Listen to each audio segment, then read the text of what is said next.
Okay guys, good afternoon. Ito kami nagkayakagan tropa. Yagakag sabi kumain daw kami sa labas.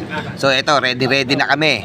Kakain talaga kasi sa labas kasi marami naman kaming nakuha ang bonus, yung ganyan. Siyempre, counting good time. Siyempre, kailangan. Kakain tayo sa labas. Kakain sa labas. Huwag natin titibrin natin ang sarili natin ngayon. Kung ano, happy, mag-happy tayo. Tingnan nyo, kakain talaga kami sa labas ha. Okay, ito, diba? Kakain na kami sa labas. Sa kalabas ng kalsada. Okay, ayan, taka mo. Nawala ng wallet yan, 1.6.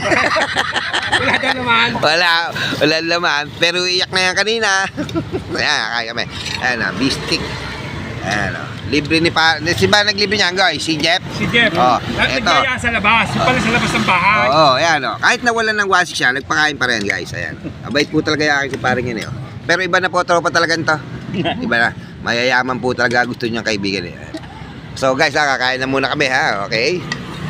Ganito na lang tayo. Alright, bye-bye you!